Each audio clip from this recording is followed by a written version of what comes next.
Mic check, 1, 2. Mic check, 1, 2.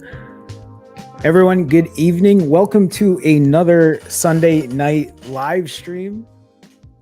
Today is April 28th, 2024. How's everyone doing tonight?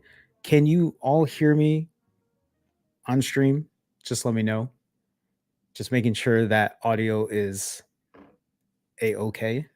Okay, audio is good. Thank you, George. Thank you all. Hi, everyone. Good evening. So let me go ahead and pull up my notes here. But first question of the evening, and for people who are here and come regularly, you know what I'm going to ask. Today is Sunday, April 28th, but my question to you is, are you waiting till Monday? Are you waiting for the weekend to be over so you can start fresh tomorrow? And if that answer to that question is yes, my question to you then after that is, how long have you been doing this? How long have you been telling yourself, I'm just going to start on Monday. I'm just going to wait till Monday. I'm just going to wait till the first of the month. It's April 28th. It's going to be May 1st in a couple of days. How many of you are just telling yourselves, I'm just going to wait till May 1st? We had this discussion earlier in the month when April 1st, I believe, fell on a Monday. It's important for us to stop day oneing everything. It's important for us to stop restarting over and over and over because that kind of routine, which isn't even a routine, that kind of bad habit is something that we need to stop. It's something you need to stop telling yourself that you are restarting for what reason? It doesn't mean you can't enjoy the weekend. It doesn't mean that you can't enjoy. For people who are saying, I'm going to start May 1st, what does that mean? Does that mean you're just going to throw everything away until May 1st? There is no point in doing that when you can start today. It's hard for me to say all of this and know that I've done this time and time again, but I feel like I'm in a place now where I can say today is day 175 of my fasting journey. I have been consistent. I have been disciplined. I have been showing accountability and transparency for the last 175 days. Today marks 25 weeks of my fasting journey, my weight loss journey, my health and happiness journey. This is about being as healthy as I can be. It doesn't have to be perfect, but it's something that I'm continuing to work on every single day. And it also doesn't mean that every day is better than the last day. Some days are going to be better than others. And I'm trying to learn and tell myself that it's going to be okay, that it doesn't have to be a perfect day. A lot of us, especially people who are waiting for Monday, what does that look like for you? What does waiting till Monday look like for you? Does that mean you're telling yourself, I'm going to do a 3-day fast? I'm going to do a 7-day fast. You know what? I'm going to do a 21-day fast. And not only am I going to do all of those things, I'm also going to walk for 5 miles a day. And then I'm going to go to the gym and I'm going to lift weights. I'm going to sleep all the hours and get all the sleep in the world. I'm going to drink a gallon of water a day. And then when I do refeed, I'm going to eat the healthiest after my fast ends. I've told myself the same thing. And I've said it over and over to myself that I'm going to strive for these gigantic goals.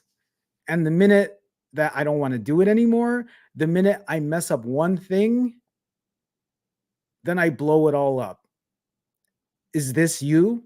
When I say this, is this how you go about your routine when it comes to losing weight? Or when you, let's not even talk about, this shouldn't be a diet. This should be a lifestyle. Fasting should be a lifestyle. If you're here to lose weight, if you are thinking about fasting to get the pounds off, that's great, because that's what a lot of this is for, is to lose that weight. But the exact topic I'm going to talk about today is what happens after that. Fasting isn't a fad. It isn't just a quick way to lose weight, even though it can be. But for someone like me, this is my lifestyle. Fasting is something that I will always have to do, probably for the rest of my life in some form or fashion. If you think you can just fast and lose the weight and then go back to your old lifestyle, it's not going to work that way, especially if you've gotten yourself to a point where you've gained 10 pounds or 25 pounds, or someone like me who has been close to 100 or been over 100 pounds overweight for most of my entire life. Okay, before I continue on, I have a super chat from Sal. Hi, Sal. With I'm not exactly sure what DKK is, but please let me know. With a 45 DKK donation, Sal, thank you so much. I appreciate the support. I don't think I've seen you donate or super chat before, so thank you. You've inspired me so much. I appreciate the kind words. Thank you. I'm glad I can be an inspiration. Using fasting as a tool to recover disordered eating. On my fourth fast so far, trying to lose the last 30 pounds with rolling 48s. Sal, that's great. Number one, congratulations, especially for doing something so amazing as going onto your fourth rolling fast, I'm assuming, right? With rolling 48s. And I'm in the same boat, right? Is I'm using I'm using fasting as my way to help my disordered eating. So I'm completely with you. Even though people think that fasting is just exacerbating disordered eating, it isn't for me. That's not how it works for me. I've used fasting as a way to cure, yeah, cure isn't the right word, is to get rid of my morbid obesity, to reverse my type 2 diabetes, to reverse my high blood pressure, to improve my mental health and take care of myself. Fasting has been such, I mean, if I found fasting years ago, I mean, who knows how long I would have not been in this situation. So, Sal, again, thank you for the donation. I appreciate it. Thank you so much. But one guy, Mark, with a $10 donation. Mark, thank you always for the support. Thank you so much, Coach Jerome. That's weird that you say that, Mark. but but thank you, Mark. Feeling good this week, man. Appreciate the help always. You're very welcome, Mark. It's always great getting together and talking with you. The fast needs to outweigh the refeed, and everything will work out. And actually, that's a great way to put it. And that's actually something I'm going to talk about today. And it's one of the questions that I have for people who are wondering about how they're supposed to fast and successfully fast, but also figure out the other pieces when it comes to weight loss, when it comes to being healthy, because it's so much more than just fasting. But you're absolutely right. The fast, if you bring it down to its simplest forms, the longer you fast, the more weight you'll lose. And just make sure that when you refeed, that you're not refeeding more than your fast or the fast you're performing is allowing you to. So well said, Mark. Well said. Again, thank you for the donation. I appreciate it so much. Thank you. Thank you. Okay, next up, day 175. Again, that's where I'm at. I am 6+ months into my fasting journey.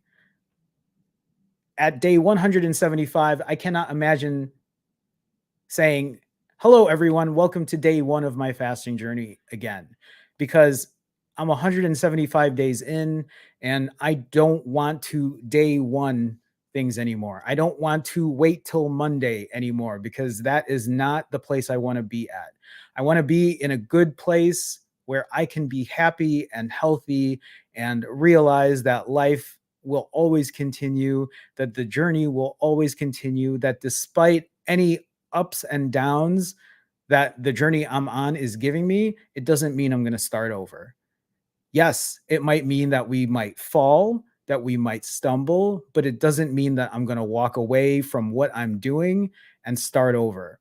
Because when you do that, when you walk away, you don't learn anything from it. When you walk away, you're not learning that you have made. You're not learning from the experience that fall has put you through. You're not thinking about the whys. You're just saying, fucked up today. I'm not going to go on with this. I'm just going to blow everything up. And I guess we'll see when I come back. And if you are that person, if that's something that you are guilty of doing, I mean, you've come to the right place, because at this point of my journey, I think that is probably one of the biggest things that for me, it's such a revelation, is It isn't about perfection. It isn't about how long you can fast, but it's more, am I doing the right things? Am I creating better habits? And when I do fall and when I do stumble, because I'll tell you right now, your fasting journey, you are going to fall, you are going to stumble. And then the next step is, are you just going to blow everything up? Or are you going to get up and are you going to go again? Are you going to get up and are you going to hit that timer again? Are you going to fall and you're going to have a bad day or even a bad 3 days or even a bad week? But is that going to stop you from hitting the timer? Is that going to stop you from being mindful about how you're eating and how you're taking care of yourself? Is that going to stop you from going for a walk or going to the gym? Because if the answer to that is yes, if you know yourself and you know that that is how you treat yourself after falling, is giving all of these things up, if your issues are bleeding into other parts of your life other than just your eating, you really have to reassess what you're doing and realize that you can't keep blowing things up because you're going to end up back in the same place. You're going to end up day oneing everything and just starting all over, learning nothing from it. It's taken me a long time to really realize that. I still feel like I have bad habits that are going to get me to just go back to that. And it's why I'm here. That's why I'm 175 days in right now, because I need to be accountable.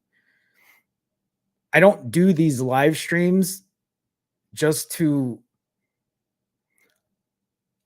I do these live streams to be an inspiration and be a motivation and to help other people. But I do these live streams because it gives me accountability. I do these live streams because I have to be honest about what I'm doing and the importance that what I'm doing is not only helping other people, but it's helping myself. It's putting me in a place that reminds me, oh, yeah, I need to be on top of my game. Oh, yeah, I might have messed up, but it doesn't mean I'm going to stop trying. It doesn't mean I'm not going to stop showing up for everyone else and for myself. I've come too far now and I've worked with so many people over the last couple of months that the thought of blowing this up would be crazy. Imagine if I just blew all of this up and I stopped showing up. I can't even fathom that anymore. I feel like I'm at this place where I need to lead by example and I need to show people that this is a lifestyle, that this can be done, that being healthy and happy, being happy and healthy, either two are equally interchangeable, but or complementary to each other. But I need to keep reminding people that that should be your priority. Your health and your happiness should come before anything else.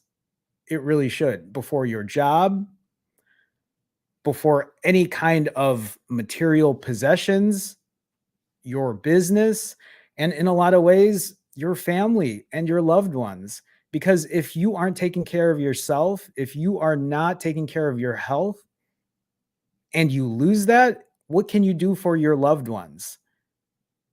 I guess if you worked at your business, right, you leave them a pile of money. But I'm sure that if your family knew you had the option of taking care of yourself and being there versus a pile of money, I don't know, maybe it might be different for some other greedy, selfish people, but my hope is that most people would say, "No, I would rather have you here and not lose you and not lose your health versus something else." Alex Miner with a $10 donation. Alex Miner, thank you so much. Thank you, Alex. Thanks for the support. I don't think I've seen you here before. Have I? Hey, bro, I want to thank you. You're very welcome. Been trying to lose 100 pounds for the last 18 months and stalled the last 6 months. Found your channel and started doing rolling fasts April 1st. Just crossed the 100-pound mark. Alex, congratulations.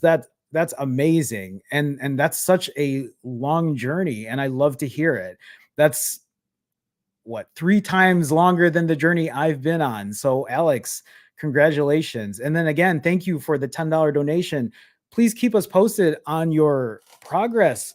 Um, what kind of rolling fasts are you doing? How often have you been doing it? That's a ton of weight in 18 months. That just shows a lot of consistency and discipline, and to even just be stalled for the last 6 months and then find, I mean, I'm wondering if you've been stalled for the last 6 months and then kind of found this channel and realized you could roll into fasts.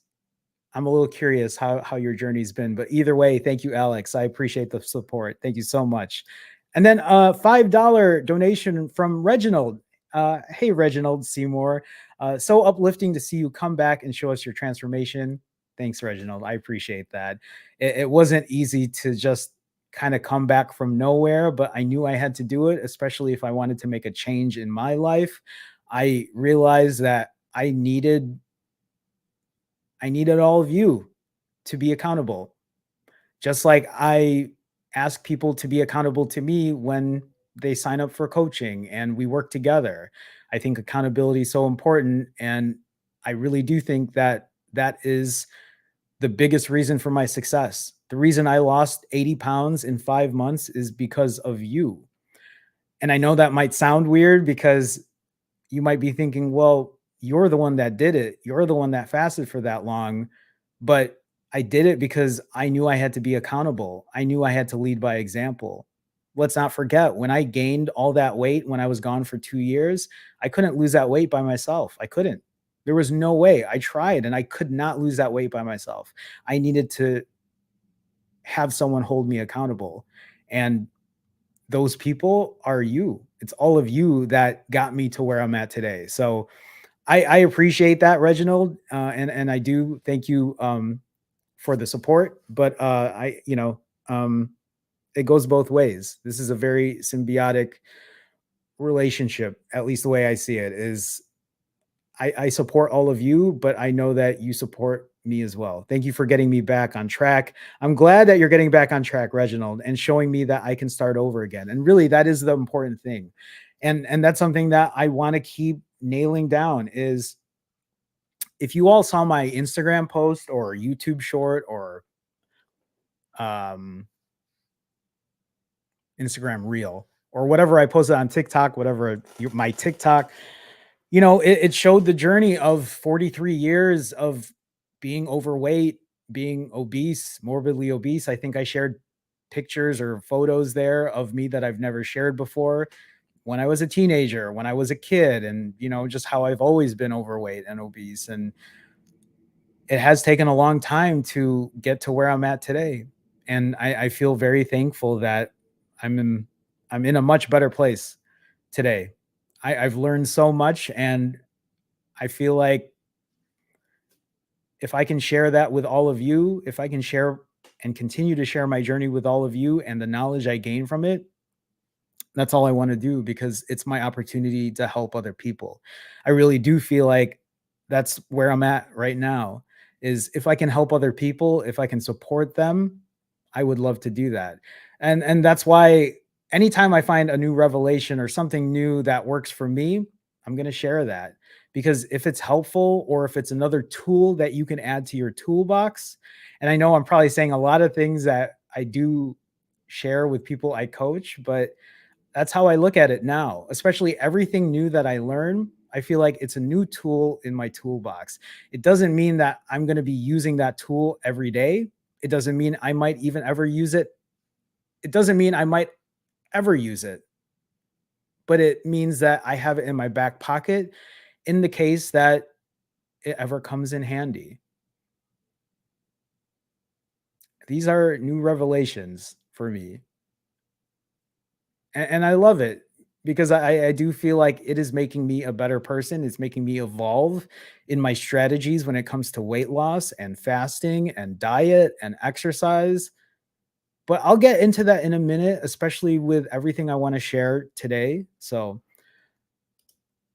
The power of fasting with a $5 donation. The power of fasting. Thank you so much for the support. I don't think I've seen you donate here either. So thank you for the super chat. I'm a nurse, and most people in hospitals are in there because of bad nutrition and don't come out of the hospitals because of bad eating habits. Thank you for sharing that. The power of fasting. I It's weird because part of me is not surprised. Part of me is surprised, but you put it very succinctly. When you talk about bad eating habits, that's exactly a lot of what's happening with me or what's happened to me in the past.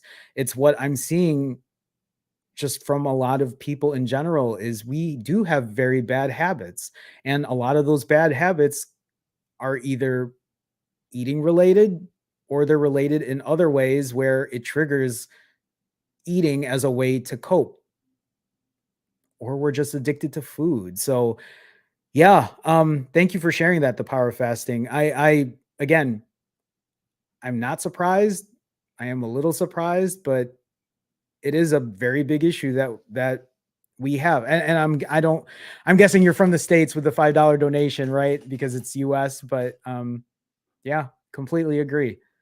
Brandy with a $20 donation. Brandy, thank you so much for the generous donation. Jeez. Thank you for inspiring others. Brandy, thank you. I'm glad I can be an inspiration. You are so needed in this day and time. I appreciate that, Brandy. I know we've talked too, so thank you for the donation. Your perseverance and commitment are admirable. Are admirable. Admirable. Brandy, thanks so much for the kind words.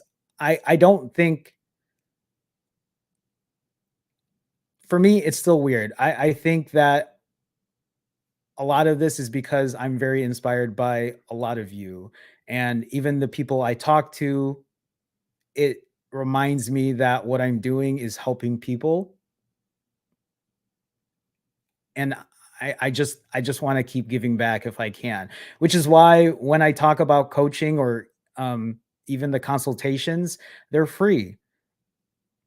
If you want to talk to me for 15 minutes, obviously it's just a one time thing because I don't have all the time in the world. But I want to offer that to people, even if it's just to answer some questions or even if it's just to say hi, So I appreciate that, Brandy. I'll be setting up another coaching session. Thanks, Brandy. It'll be nice to hear from you. I mean, as soon as I saw the name, I'm like, oh yeah, we've worked together in order to hold myself accountable, keep inspiring. Brandy, thank you so much for the generous donation. Thank you for the support. I appreciate that. I do look forward to talking to you at our next coaching session. So thank you, Brandy. Thank you so much.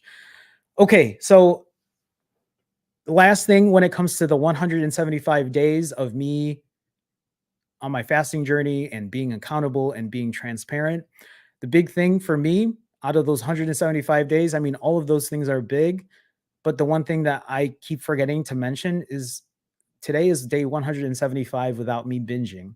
I have not binged in 175 days. I haven't binged in over 6 months. Now, there might be people who are very unfamiliar with me or who might think differently. And they'll be like, I watched your videos. I watched you refeed, and that's binging. But it isn't. It isn't. And if you've never really binged before, you wouldn't understand. I can eat 6,000 calories and feel satiated, and that isn't a binge because I can still eat all those calories. Think about when my friend was here for those 7 days.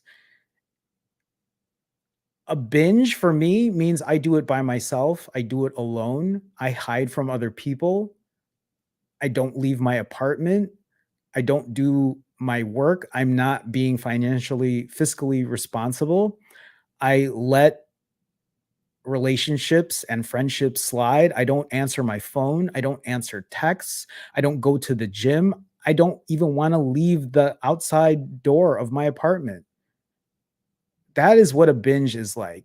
On top of the eating, on top of the excess calories, which is more than 6,000, which is more than probably 10,000, which is nonstop eating day after day after day. When my friend was here for those 10 days or for the 7 days, and I was eating 5, 6, 7,000 calories every day, if not more, that was overeating, but I wasn't hiding from anyone. When I did that interview with AHA, I did that, I think 4 or 5 days into just overeating, right? I showed up. I went to that interview. I went for my walks. I went and walked 5 miles. I went to the gym and I lifted weights. I went out every day. I didn't feel ashamed. That's the difference. That is a huge difference from what I've done before. So I can successfully say with confidence that I have not binged now in 175 days. Did I overeat? Sure. Yeah. I ate a lot. Were there times where I ate and I was like, "God, why am I eating?" Yeah. That's part of my disordered eating. That's part of me asking, "Why am I still eating?" But it was far, very, very far from a binge. Just thought I'd share. When it comes to me in general, yeah, I do suffer from disordered eating, and it's something that I'm working on day in and day out, but I have found fasting to be my cornerstone. I found fasting to be the way I was able to lose 80 pounds in 5 months. Fasting has given me my life back. It's not only made me lose this weight, it's not only gotten me to my goal weight, but fasting has changed so many things mentally for me. Yes, physically, wearing better clothes, physically helping with my diabetes, my type 2 diabetes, and my high blood pressure, and my fatigue, and sweating all day, and not sleeping well, and all of these other things that being obese has negatively impacted me physically. It's reversed so many of those things. But and I'm going to talk about this later, the mental game that fasting has given me, the fact that I can come back from gaining all that weight and losing it again and telling myself, "You know what? This is your journey and your journey only, and it doesn't matter what anyone else says because you are taking care of yourself and you're helping other people and you have your life back." I I I I I wouldn't trade it for the world. For people who don't know where I've been or what I've been through, then you'll never understand. I'm so very thankful to be where I'm at today. So thankful. I want to go ahead and I just want to share really quick about the 80 pounds that I lost, or here, the 78 pounds. And I'll show this every week just so people understand what it took for me to lose 78 pounds in 138 days, but I did lose 80 pounds in 142 days. But these were the fasts that I did to get down to my goal weight of under 140 pounds. It took 34 of them in a row. I did 34 rolling fasts that averaged 93 hours and 4 minutes. You'll see this happened from November 6th through March 22nd. That meant that I did 34 fasts back to back to back to back. That averaged out to 93 hours. That averaged out to nearly a 4-day fast. That is how I was able to lose that weight that quickly. But not only did I do that, even though I fasted for that long, my diet was completely not what people usually expect because of my disordered eating, because I eat so much. My 34 refeeds, because after every fast comes a refeed, averaged around 4.5 hours. So I did 34 refeeds that average around 4.5 hours, but these refeeds had no rules within them. There was no calorie restriction. There was no macro restriction. I ate anything and everything I wanted for, on average, 4.5 hours. That is what worked for me. I have been seeing people in the comments lately saying, I can't eat that much. You're not supposed to eat that much. I eat this way because that is what satiates me. And that's what gets me to get rolling into another fast. That is what I did for those 5 months to lose 80 pounds. I ate that much because that is what held me off to do another 90-hour fast. But that 90-hour fast also afforded me to lose more weight, which is how I got from around 220 pounds to around 140 pounds. Even though I ate anything and everything I wanted and ate at a calorie average of, let's say, anywhere between 4 to 6,000 calories per refeed, which is a lot, right? In one sitting for 4.5 hours, I still managed to lose 80 pounds in 5 months. It doesn't mean that's how you have to do it.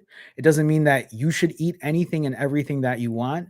I just want to remind people that you shouldn't be forcing food down and doing what I'm doing. You have to find what works for you. And I have said that time and time again, and I'm going to have to keep repeating that time and time again because I know there are people who come who are new who think that that's how they have to do it.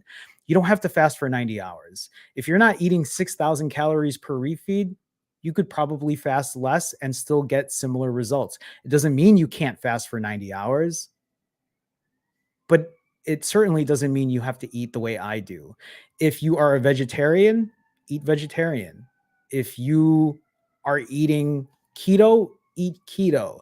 You have to find what works for you. It doesn't mean that you can't change the way you eat later, just like it doesn't mean that you can't change the way you fast or the length of your fast or the length of your refeed.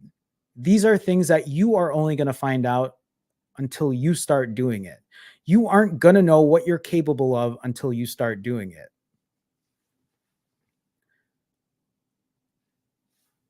For me to do 34, 35 consecutive 90 plus hour fasts, I know that not everyone can do that over and over and over for 5 months straight. And so your journey will most likely look different than my journey. There also aren't a lot of people who are 5'3" like me, weighing in at like 220 pounds. So again, your journey is going to be different. Your results are going to vary. The last slide I have here is just to share those weight loss milestones when I lost those 80 pounds or here. Yeah, the 80 pounds. In 5 days, I lost 10 pounds right off the bat. The very first 5 days of performing fasts, I lost 10 pounds, and it wasn't even 90-hour fasts at the beginning. I think my very first fast was a 47, and then my second one was a 67. In 19 days, I lost 25 pounds. In 62 days, which is just a little over 2 months, I lost 50 pounds. And then in 4 months and 3 weeks, 75 pounds. And then 5 days later, I hit my goal weight of under 140 pounds, losing 78 pounds. And then in just a little over 5 months, on day 142, I lost 80 pounds. Brenda Gutierrez with a $5 donation. Brenda, thank you so much for your support. Brenda, I always see you supporting. Thank you. I appreciate that. Jerome, you're a gift to this community. Thank you, Brenda. Thank you for the kind words. I'm very bad at accepting compliments, but I appreciate that. Thank you so much for the support. Brenda, thank you again. Thank you. Thank you. Everyone, thank you so much. I appreciate it. Thank you, guys.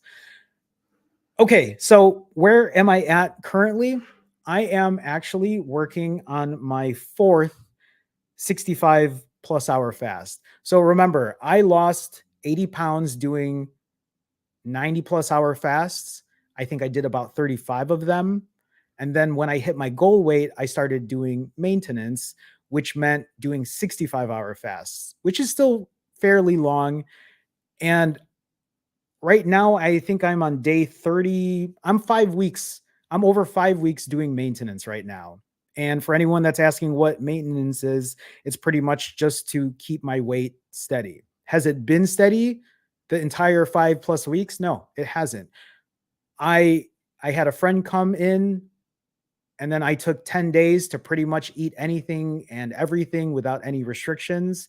And that threw me off. But that doesn't mean that I'm still not working on a plan to keep my weight steady.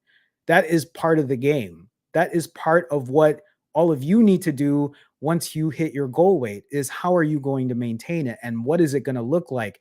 And does that mean I need to be consistent and disciplined and continue fasting like I did before? Most likely.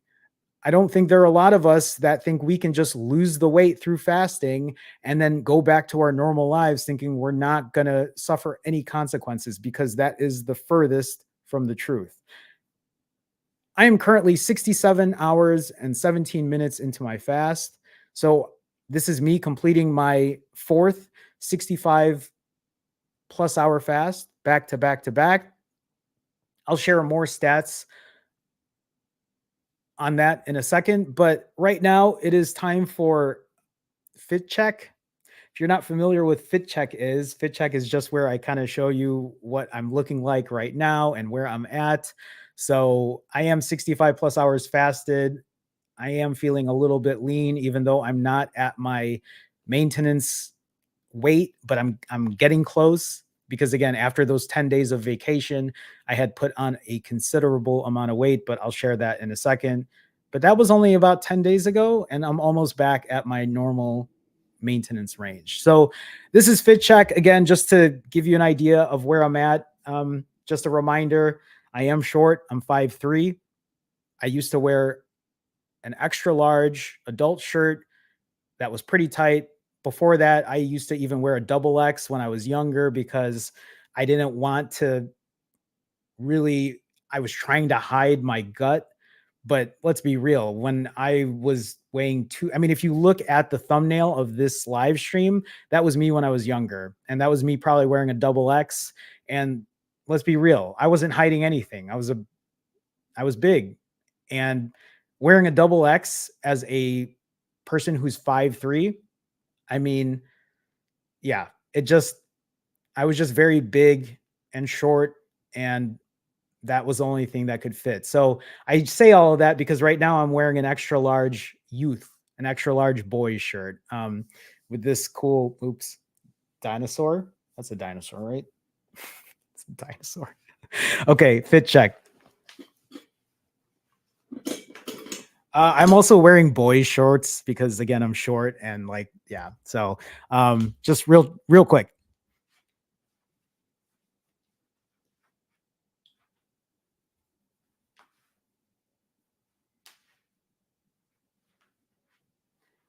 And so you can see, right? Like, I mean,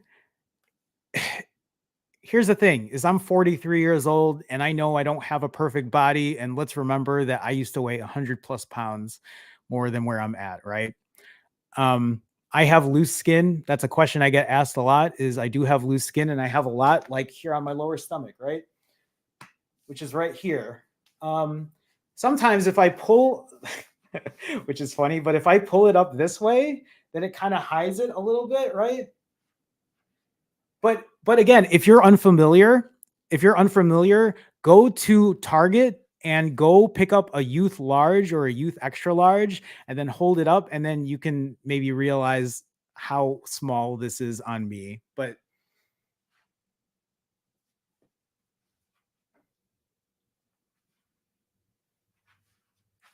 okay, that's Fit Check. That's it. I feel like I'm modeling in front of 200 people. Okay, let me get back to chat here. Jonathan. Hey Jonathan, how's it going?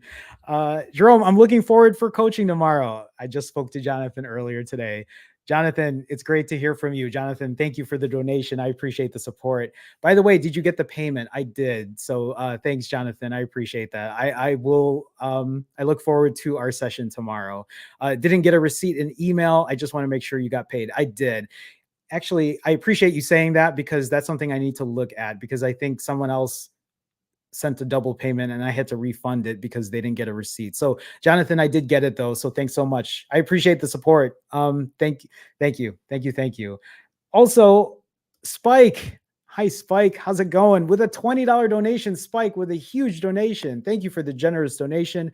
I fasted alone since 2017 while weightlifting daily with guys eating 5 meals a day. That's crazy. That's crazy. And you've been in the fasting game for a while then, because I didn't pick up fasting until I was fasting, I think, around then, but I was only doing 16:8 or maybe OMAD at the most, but that's it. It was tough, but the results were noticed. Jerome, it's great to have a community like yours. I appreciate that, Spike. Thanks so much. Nothing like it exists and helps me a lot. And I'm glad that I can put a community I'm glad I can put a community together, especially one that is so supportive and one that is so kind to pretty much everyone in the community. So I again, I try to lead by example, and I really do hope that that's what we continue to do. So Spike, thank you again for the generous donation. I appreciate it. Thank you so much. Thank you. Thank you. Okay, let me go ahead and switch over to today's topic, right? So today I want to talk about how it isn't just about water fasting, right? We're in a place where we need to do more than just water fast, because it can't be just that, and you're going to lose all the weight and you're going to keep it off. Let me go ahead and share wherever I put that slide. I'm looking for it now. It's a very big slide. So here we go. Okay. I wrote all of this because I know it was just too much to put notes on. So I just figured I'd put a slide together for it. Water fasting isn't enough. It really isn't. Yes, you will absolutely lose weight by water fasting. But let's say you're just starting out. Let's say you just completed your first fast. What happens after that fast? Have you thought about what happens after that? Have you made a plan? Have you thought about what the weight will look like after you refeed? Because I do believe that's a big fear of a lot of people. They're afraid they're going to fast for 3 days, 6 days, a week, a month, and then they're afraid about what's going to happen after. What do I eat after? How quickly will I gain weight? How much weight will I gain? These are things to consider when you're water fasting. And if you're not prepared for that, you're going to be in for a big surprise, because I have done the work and I know what the data looks like for me. And for someone like me who will fast for 4 days and then eat 6,000 calories in a 4 hour period, I will typically gain anywhere from 4 to 6 pounds per refeed, which might be a little shocking for some. But for me, it wasn't, because I've logged that data. I have done the math. I know that doing a 90-hour fast while eating 6,000 calories, while walking 5 miles a day and going to the gym, will still have me lose weight every single time. And that's how I lost 80 pounds in 5 months. I write this because I want people to I want people to consider a lot of these things and ask themselves these questions as they are in a water fast. How long is your refeed? Have you thought about how long that is going to last for? Because if you don't, are you someone like me who's going to end up overeating? Kind of like what Mark said earlier when he had that super chat, do the calories consumed supersede the fast? Meaning, are the calories you're eating, are they going to be over how long you're fasting for? So if you fast for 48 hours and you're eating 6,000 calories, unless you're some type of athlete, more likely than not, you are going to pack on pounds doing that. Just something to consider as you are in your water fast. The next question here is, what is your backup plan? Do you have a plan for if things don't go your way? When you tell yourself, I'm going to do a 7-day fast, and on day 3, you can't do it anymore, what does that backup plan look like? Do you have one? Do you have one implemented? Do you know how to figure out what the next steps are? I ask all of these questions because these are the questions I ask when I'm coaching. These are the questions that I ask clients when they work with me is, what does this look like for you? Have you prepared for this? And if not, let's put something together. One of the biggest questions really is, do you have the discipline to roll into another fast? I do believe that that is probably one of the biggest things that most people might not be prepared for. They might watch what I do and they might see that, oh, I do a 90-hour fast when I was in my weight loss phase. And then I eat for 4 hours and then I do another 90-hour fast. And then I eat for 4 hours and then I do another 90-hour fast. And yes, I did that for 34, 35 times in a row. And I did it for 5 months straight. But is that something you can realistically do? You might think, yeah, I could do it, but can you really? You won't know unless you do it. And that's kind of why when people ask me, Jerome, how do I start? And my question or my answer is usually just start. You just do it. I know there are different ways of getting to that point, but for some people, for me, even after 2 years of gaining the weight back, I mean, let's be real. I gained that weight back probably in less than 6 months, if not even sooner than that. But in the 2 years I was just binging and not taking care of myself, when I came back on YouTube, I did the live stream weighing 80 plus pounds more, and I just did it. I didn't, I didn't, I didn't ease into it. I mean, I kind of eased into it. I did a 47-hour fast and then I did a 67 and then I did 90s after that. That averaged out to 93 hours over 34 different fasts. But that is a question to ask yourself is, are you mentally prepared to fast indefinitely? And it doesn't mean that you have to keep fasting as long as you did last time, but that is where a conversation needs to be had. And that's where we talk about really what are the next steps? What is that going to look like for you? Is it something that can be realistically done? How will you adjust your lifestyle to continue on your journey? That's a big piece of it too. When you when you get to your goal weight, or even after you lose 20 pounds and you still need to lose more, what are you going to do to make sure that you stay that way? When I talk about doing rolling fasts over and over and over, there might be some people who decide that they need to take a break because sometimes it can become very mentally taxing, or a life event gets in the way and they just need to hold off for the time being. But they don't want to lose all that progress they've made. So, how do you deal with that? How do you keep that lifestyle going? For me, it's to continue to fast and it's to find different ways of changing what I'm doing, whether it's my fasting or my exercise or my diet.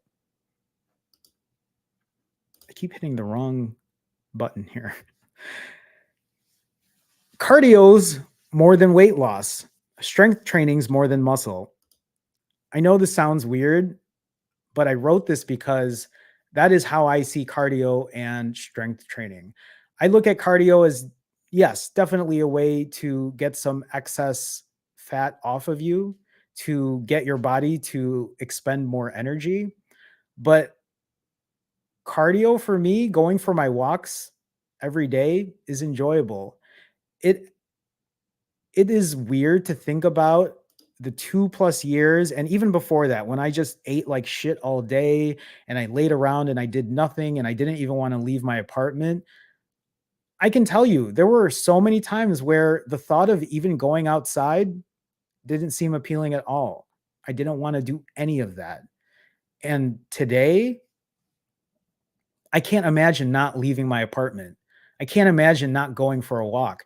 When it rained, today it rained. It actually rained today, and I went out with my umbrella and I walked out in the rain going for my walk. It didn't rain all day, but it rained in the very beginning of the morning when I was out at like 6:30 or whatever, walking to the gym.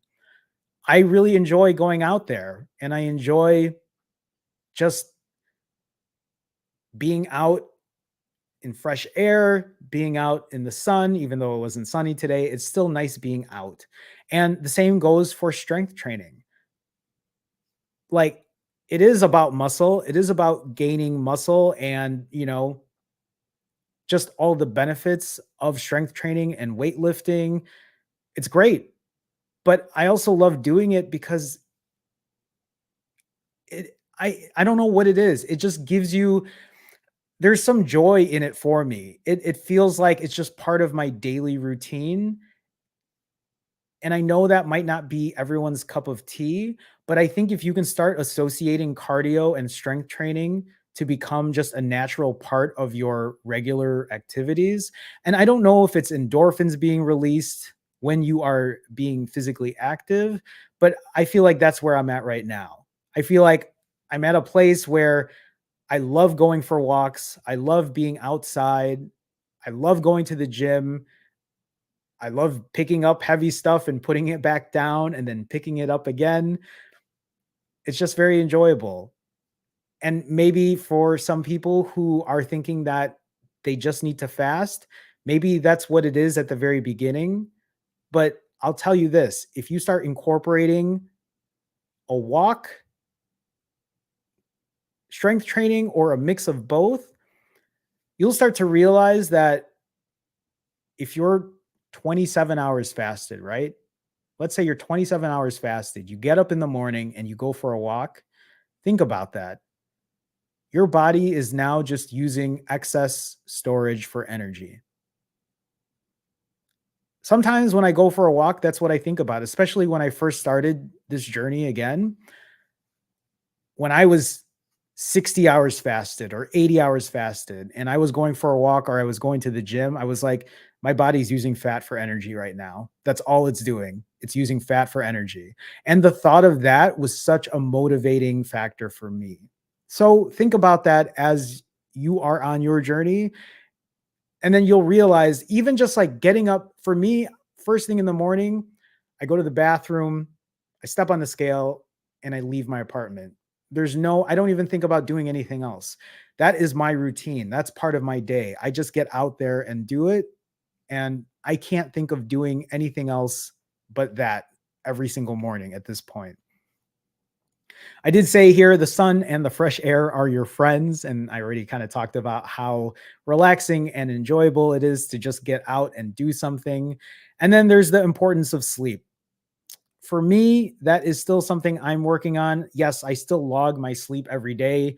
I haven't really shared that in a minute, but I need to update that. If you can get the sleep good, that becomes part of your routine. The gym, the fasting, the sleep, it all complements each other.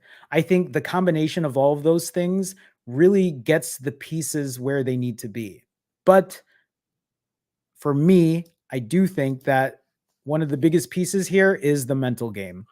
So you'll see I wrote here the mental game is often overlooked and underrated.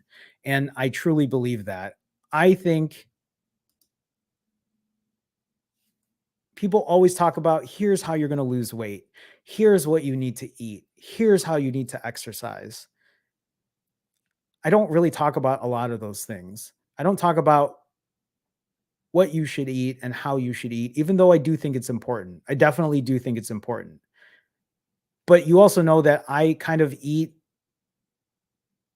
with no regard, with no restriction. And even though it's something I'm working on right now, I also know that I can't eat super healthy all day, every day. I know that I can't. When I talk about the mental game being overlooked, I just don't think it's a topic that people talk about. I also don't think people understand that the mental part of it is so important, especially for someone like me who has disordered eating. Because I can't just have someone tell me, Jerome, you can't eat processed foods. You can't have that piece of pie. You can't eat this many carbs.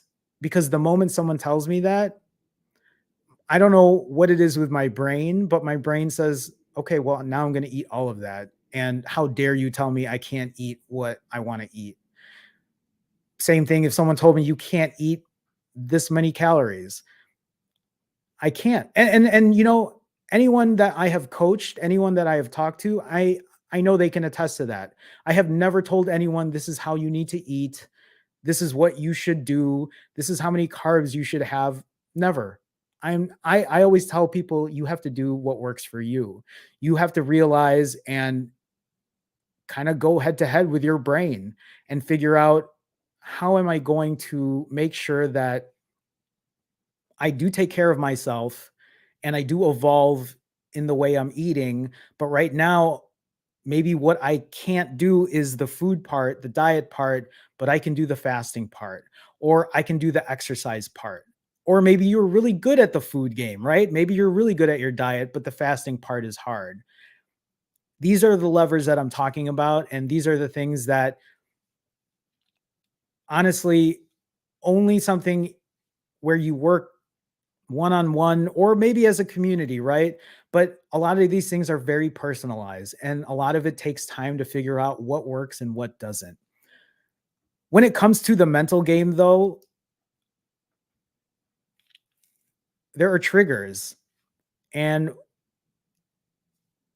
if you're watching this because maybe you don't have disordered eating, maybe you don't have triggers, but I certainly do. And I know there are a lot of people that do have triggers. And when I talk about triggers, I'm talking about what are the things that make you kind of go off the handle when it comes to eating. For me, it's restriction. When someone tells me that I can't eat a certain thing or I have to eat this many calories, yeah, I might be able to follow it for a little bit, but eventually it's going to come to the point where I'm like, I can't do this anymore. And I break. And usually that break ends up being very bad, where I'll end up in a binge. And then that binge will end up being a multi day binge, ends up being a month. And before you know it, I'm back at square one.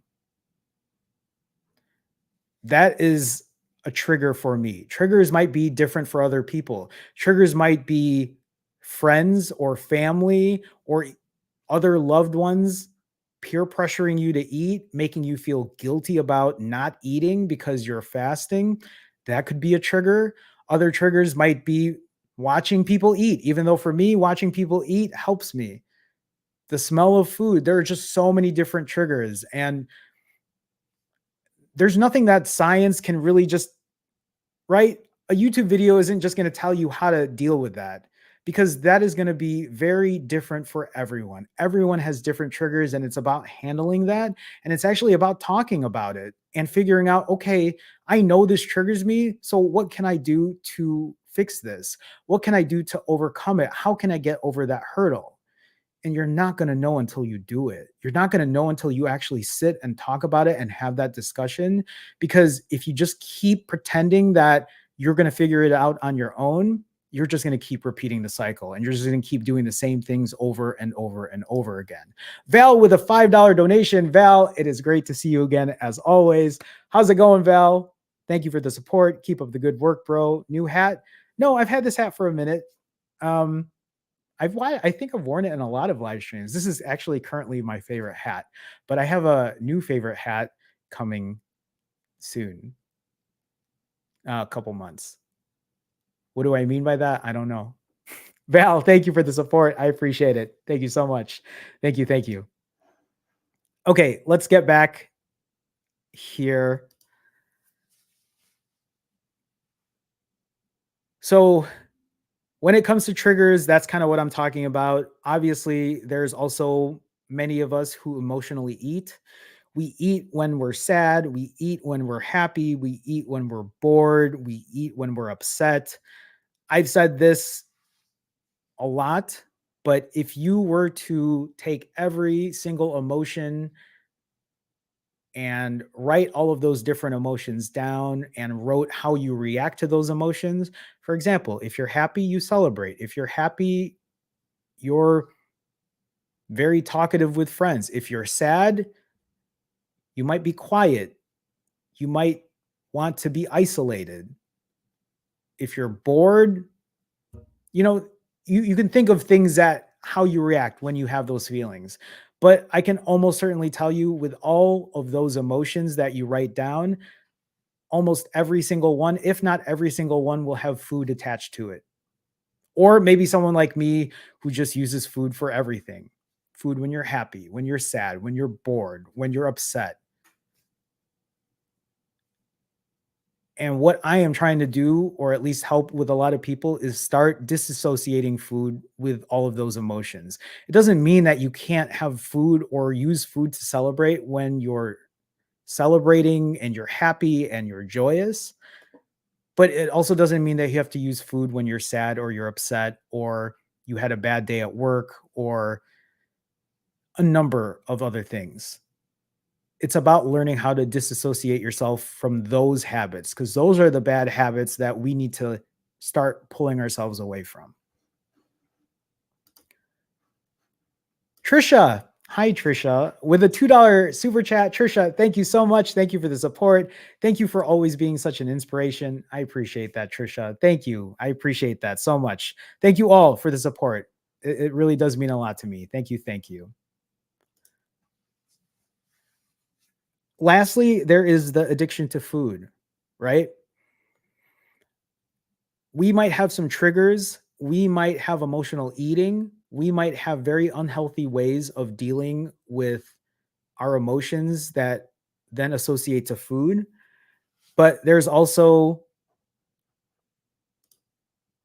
just the addiction to food in general. This has been something that has taken me a long time to realize in my life is I'll talk about stress makes me eat, being sad makes me eat, being depressed makes me eat. But I'm starting to realize too that it might not be any of those sometimes. Sometimes I just want to eat and it feels good to eat. That's how bad the addiction to food is for me. Is sometimes that's all I want to do. And that is why I fast. That's why I have short eating windows because given the opportunity to have a longer eating window means I will eat all day and all night if I have the opportunity to do so. That's why I give myself those shorter eating windows because that's the only thing that has worked for me. How do you keep going? This is another one that you have to dig down deep for is and people ask me a lot, how do you keep fasting over and over and over again? But I'll tell you, it is because of accountability. It's because I have to post on a public platform and share my story and make sure I'm being accountable. That is how I keep going. That is how I stay disciplined. So, all of those first questions there, how do I keep going? How do I stay disciplined? How do I stay accountable? It's because I have to in a public way. That is my way. That is my solution of finding out what works for me. Being this public, being this honest, being this vulnerable is the only way that I have been able to find success. When I do talk about coaching, that is what I mean by accountability, because then we're working together and now you aren't just doing it alone. And now you have somebody to be accountable to or for. Accountability doesn't mean just coaching though. Let's be real. Accountability can be you starting your own journey on social media. Accountability can mean working with another accountability partner. Accountability can mean sharing your story with friends and family, even though I know that can be very difficult because people look at fasting in a very different light if you are not familiar with fasting or the benefits behind it. But that is what helps for me. One of the biggest topics that I can't really get into, and maybe it just needs to be a separate thing, is how do you get up after falling? How do you deal with failing when it comes to your fasting journey? And this is a really tough one because for a lot of us, our answer when we fail, when we don't fast for as long as we want to fast for, is we walk away from it. We stop hitting the timer. We stop thinking about what we're eating. We stop caring about how much something costs because you know what? I'm just going to start tomorrow. Tomorrow comes, same thing happens again. Oh, it's Thursday anyway. I'm just going to start on Monday. I'm just going to enjoy the weekend. These are really, really awful habits. Really awful habits that I have had ingrained in me for so long because I'm always striving for perfection. It's taken this long for me to realize that I can't strive for perfection anymore. I can't be perfect. I'll never be perfect. Do I still have those tendencies all the goddamn time? I'm always still thinking about doing things perfectly. I think what I'm trying to, or at least what I feel like I'm better about now, is that when I don't do things perfectly, I can actually sit with it and be like, okay, it's fine. I can move on. I just know that I can't give up. I know that I can't just walk away from it. I know that I can't just day one everything anymore. Because what's the point of day oneing things if you're not going to learn from your mistakes? That is the big thing for me when it comes to that. Oh, goodness, guys, there's all these super chats. You guys are crazy. Natalie with a $10 donation. Natalie, thank you so much for the support. Hello, Jerome. My life changed when I found your account. I, it is so crazy for me when people say things like that, but I'm thank you. Thank you. I mean, I'm glad I can be of help. What are your thoughts on rolling 90s with low carb keto refeeds? Do you think the weight loss would be more rapid? I mean, yes. I mean, short answer, Natalie, if you did rolling 90s and you did low carb refeeds, you will almost likely get better results than I did with my 90s. The question to ask yourself though is, and I guess you won't know unless you do it, but if you do these 90s, do you think you'll be able to do them consistently? Do you think doing keto or low carb over and over and over again will start to become mentally taxing on you? Because let's be real, doing rolling 90s is already mentally taxing. Restricting yourself on a way of eating can also be very mentally taxing, but I don't know how it works for you. You will only know until you try it. But I'm going to tell you this too, is give yourself grace when you are doing these rolling 90s. If for whatever reason let's say you do 390s in a row and things are going great and your refeeds are clean, they're super clean and you're losing weight, and then on your fourth, something happens or you're not feeling it, give yourself grace. If that means you need to stop early, then stop early. If it means you might need to do a modified fast, do a modified fast. These are things that you are only going to know or realize or experience until you do it yourself. But I do think that you would get better weight loss. I mean, it also depends on what your exercise routine looks like, right? Are you doing cardio? Are you strength training? What does that look like? Will it help kind of accelerate the process of your fasting protocol, your fasting journey? So you'll actually, please, Natalie, keep me posted. I'd love to hear if you are able to do these and what they look like and the kind of results you get. So, Natalie, thank you again for the generous donation. I appreciate it. Thank you so much. What the Cell? Hi, what the Cell? I wasn't sure what it said when I was looking at it. What the Cell with a $5 donation. Thank you so much for being you and sharing it with us. What the Cell? I appreciate the support. Thank you for the $5 donation. I am just trying to be as genuine and as transparent as I can be. I feel like what I have learned over time is honestly a blessing for me, and if I can share that with everyone else forever, that is what I'd like to do. So what the Cell, thank you so much for the donation. I appreciate that. Spike, again with another $10 super chat. Spike, thank you. Thank you so much. Jerome, I've had the issue lately of having no interest in food when I break a fast. Nothing sounds great. I usually eat eggs and bacon and cheese in that case. Do you ever encounter this, or do you encounter this? Sometimes I think there have been times where I refeed and I'm like, I'm not really hungry. I'm not really feeling this. And I kind of just eat it to eat it. But I think with my appetite, I know that once I start eating, I'm like, okay, I'm good. I want this, this, and that. But you're right. There are times where I will eat something and I'm not really feeling it.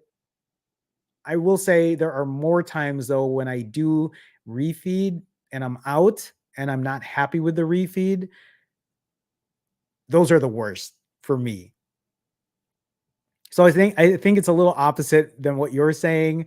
I think I can relate more with I have had refeeds where I was not happy with it and I've come home upset that I didn't get the refeed that I really wanted. But actually maybe chat can, chime off and share if they're experiencing something similar when it comes to that, is just not being hungry for anything at all. Chat, help Spike out here. Are there times where you do refeed and you're like, I'm just not hungry for anything. But again, Spike, thank you for the $10 donation. I appreciate it. Thank you so much. Crystal. Hi, Crystal. How's it going with a $5 donation? Hi, Jerome. You're my inspiration. I had a tough week and ended up eating anything and everything. Now I'm back to fasting thanks to you. Keep on being you. Crystal, thank you so much. Thank you for saying that. And actually, that's the one thing too. When people talk about their issues and talk about their setbacks, this is big. I think being able to talk about your setbacks instead of walking away from it is an even bigger thing than, say, doing a very lengthy fast. And I'm not trying to undermine one over the other, but I think a lot of us have a harder time sharing our setbacks, our downfalls, our hurdles, because it's so easy to talk about your successes. But when it comes to something like this, I look at this as personal growth. I really do. I look at this as experience in learning more about yourself. Crystal here realizing, yeah, I messed up, but I'm back on it. Not only am I back on it, but I'm here sharing it with everyone right now. That's big. I really look at that as progress. And that's what I'm talking about when I tell people not to just walk away from things, not to just forget what happened, not to restart, I don't have to quote restart, not to restart and, say I'm going to wait till Monday, because when you do that, you never learn from it. I feel like a broken record saying that over and over again, but I really, for me lately, I do feel like it resonates with me a lot. But Crystal, thank you again so much for the donation. I appreciate it. Thank you so much. I'm not sure if I had anything else on this slide. Um, oh yes. Um, so yeah, how do you get up after falling? Exactly what I'm talking about. Sometimes when you fall, just like Crystal said, you have to be honest with yourself. You have to kind of own what you did and learn to move on from that. I will say for me, being as vulnerable as I have been lately, it's very freeing for me. I feel like there's a lot of, for lack of a better term, weight off of my shoulders because I can own up to it and be like, yeah, I do have an issue with eating. Yeah, I did fuck up. Yeah, I did gain 21.2 pounds in 10 days because I did. And then also realizing that after those 10 days of gaining 21.2 pounds, I lost 10 pounds in 2 days. And I'm still continuing to lose weight, which I'm going to share here in a moment. The last part here, though, that I'm talking about is how do you evolve? And when I talk about evolving, I'm talking about not only in your fasting journey, it's not only about evolving with the way you fast, but it's with the way you refeed, with the way you eat, with the things you learn about being happier and healthier. How do you evolve from that? How do you get over those setbacks of failing? How do you evolve the mental game when it comes to that? There are so many pieces to this puzzle. And until you actually get to the root of it and start picking away or chopping away at every single piece, this is why it's a journey, because there's so much involved when it comes to this, and I'm still learning from myself every single day with what I'm doing. When I talk about evolving, if we go right into eating, I need to evolve the way I handle my refeeds. And I feel like that's evolved over time because when I first used to refeed, when I did my rolling fasts, I just get fast food everywhere from one fast food place to the other, eat whatever I wanted, as junky as I could, and that's how I used to refeed. That's evolved differently today, where now my diet is, yeah, there's still a lot of junk, but there's a lot of vegetables. I'm adding fruits into what I'm doing. A lot of it has changed over time. And now I'm thinking about, okay, what else can I do? Maybe during my fasts now, I'm going to give up coffee, or I'm going to give up a Diet Coke. It's still very hard and I haven't gotten there yet, but I've done it once, so I take that as a win. But that's what I'm talking about, is evolving all the other pieces of what you're doing. Right now, if your only goal is to lose weight, do what you need to do to lose that weight. But don't forget that everything you're doing at that point is also a learning process, and you have to learn and evolve from it for the most part. Okay, so sorry, I was kind of like figuring out where I need to be here.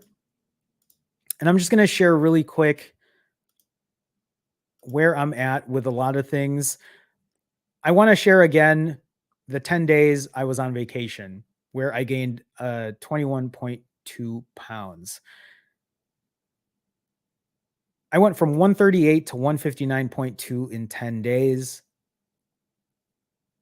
I knew this was going to happen. I didn't know I was going to gain 20 plus pounds, but this is what happened when I gave myself 10 days of free reign, 10 days of no restrictions on my eating window. And this is what happened. My average fast went from the 4 days, the 93 hours, down to 16 and a half hours. My refeeds went from averaging 4.5 hours up to 10 hours. And I gained 21 pounds in those 10 days.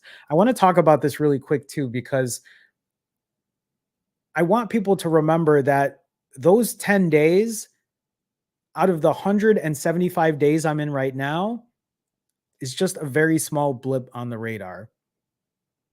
Yes, those 10 days put 21 pounds on me, but I also lost 80 pounds in 5 months.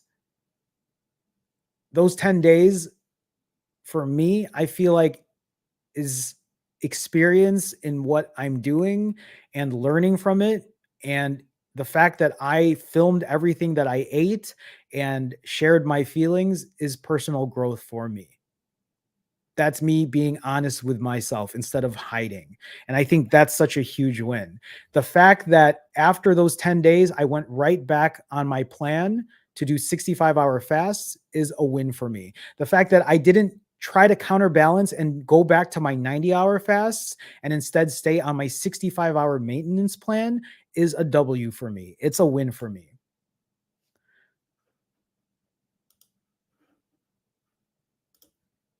After those 10 days, I fasted for 2 days. And in 2 days, I already lost 10 pounds, which proved two things to me.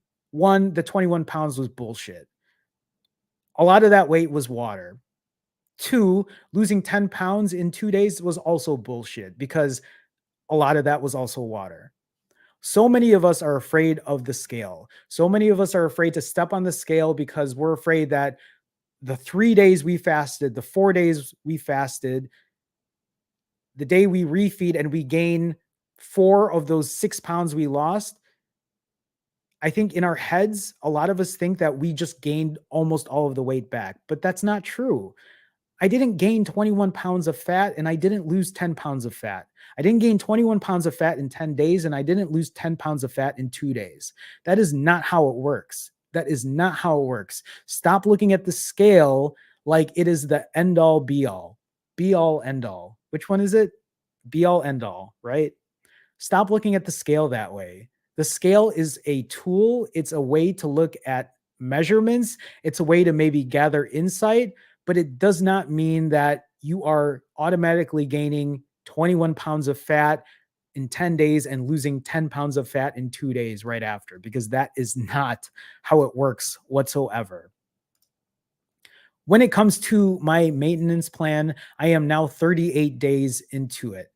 For over 5 weeks, I have been on my maintenance plan. What does that plan look like? If you look at the bottom here, that means that I am trying to stay in the range, the weight range of 137 to 143 pounds. That means I am only trying to fast between 42 and 65 pounds, keeping my refeeds under 7 hours. And I don't plan to deviate away from that at all. I have no plans right now to fast any longer than 65 hours. I mean, I am fasting 70-ish hours or whatever, but I guess what I'm trying to say is I'm not looking to add another day to it. The only reason I'm at 67 now is because I'm live streaming and then I'm going to eat after tonight's live stream. So that is where I'm at. And if you look at this, you'll see that on days 18 to 27 on the left-hand side here, that is where I gained the 21.2 pounds in 10 days. But then I did a 65-hour fast. So on day 29, I had gone from 159.2 to 149.2. And then another 65-hour fast after that, I went from 149.2 to 146.2. And then 145.6. And then 144.6. And that is where I am currently at today, at 144.6. If you look below, my range is 137 to 143, which means I am currently 1.6 pounds away from getting back into my range. Yes, in 10 days, it got me out of my range. But here I am now doing a much relaxed version of my fasts, and I'm almost back in my range. This is what I'm talking about when it comes to keeping the weight off and staying consistent and realizing that, hey, I lost 80 pounds in 5 months, but does that mean I stopped fasting? No, it doesn't. At least for me, it doesn't, because I have a harder time with my diet that I need to continue fasting. It doesn't have to be 90-hour fasts anymore. I can start to lessen that, and hopefully 65-hour fasts won't be a thing forever either. Hopefully they will start to continue moving down to 42-hour fasts, doing an alternate day fast, and that's where I see myself at.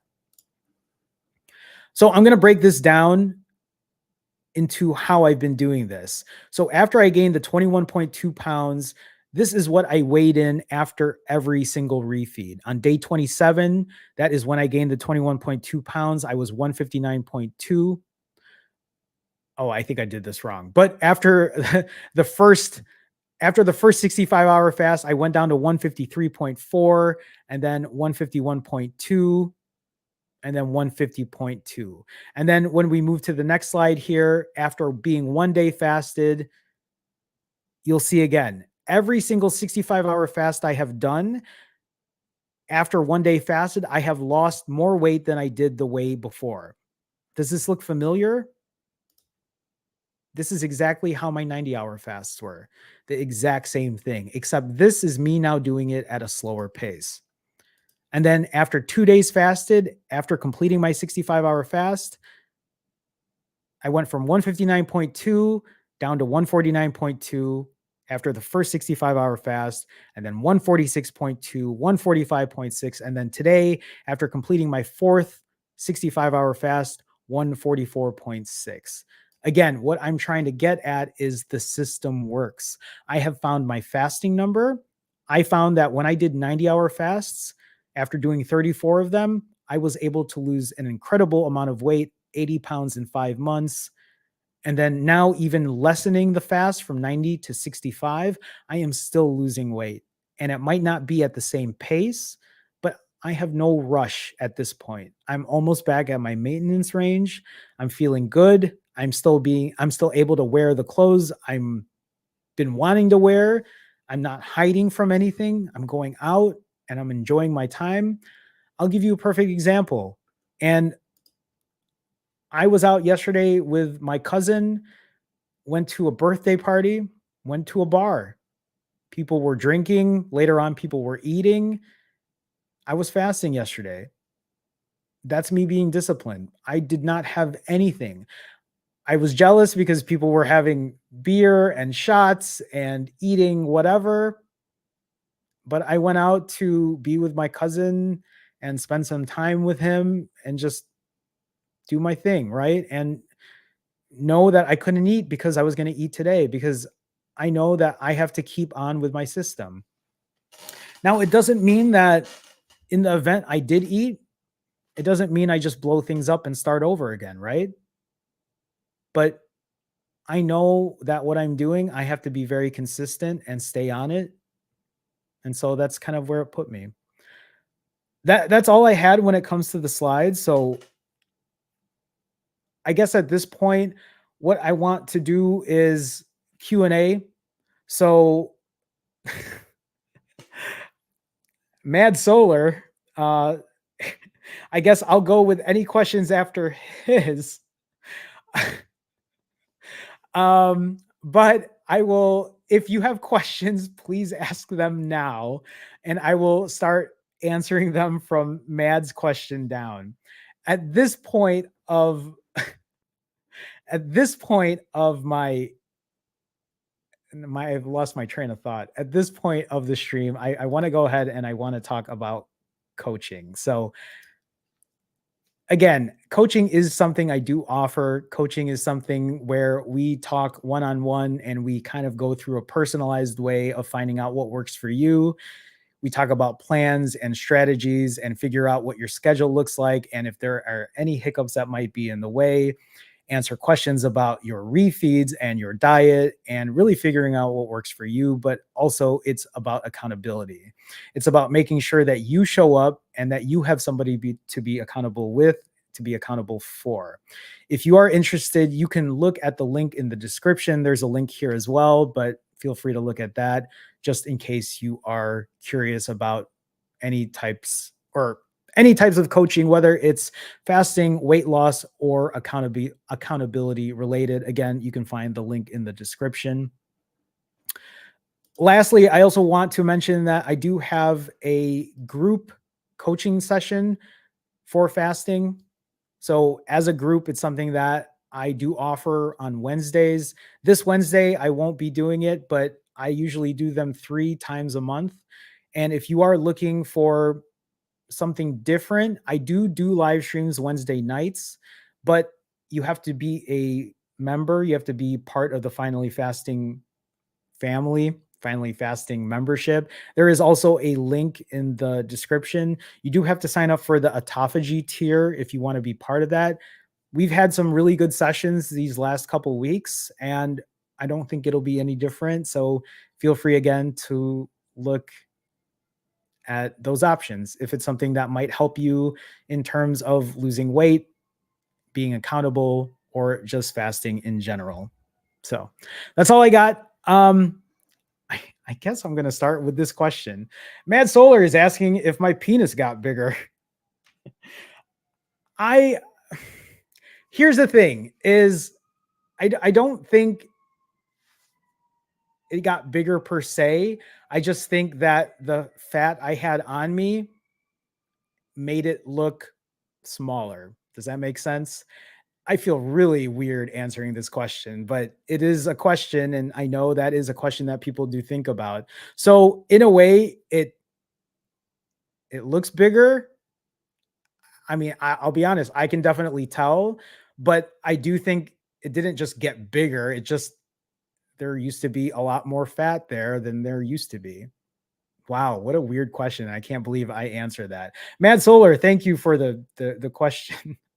Akram, I'll just say Akram.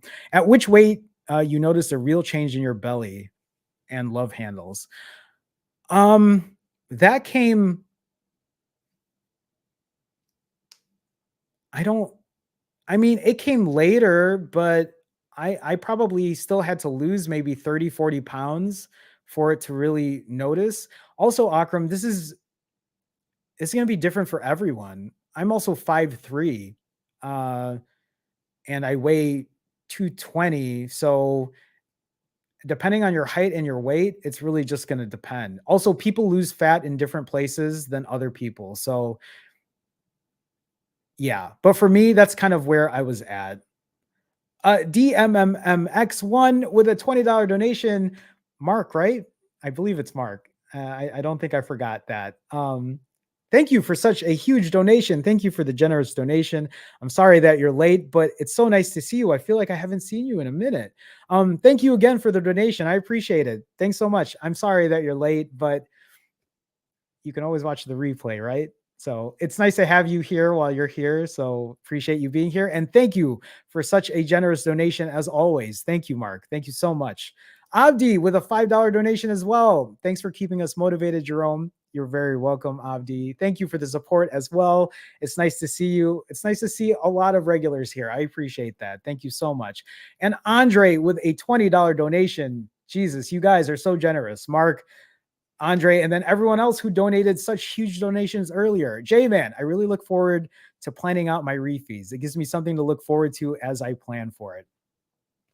Yeah, I'm the same way, even though my refeeds are pretty similar. Although I will say tonight, Andre, I am breaking. So after this stream, I'm breaking tonight, and I'm very excited for it. I'll tell all of you this right now. My plan is to do an episode of Refeed tonight and record everything I eat. That is my plan, but it's also 9:12 p.m. and sometimes I just want to eat and not record, but I will try to do that. And Andre, I do have Builder's Bar protein bars. So I will try to record that. But Andre, thank you for the $20 donation. Thank you for the generous donation. I appreciate it. Thank you. Thank you. Okay, let me go ahead and scroll back up here after that other question.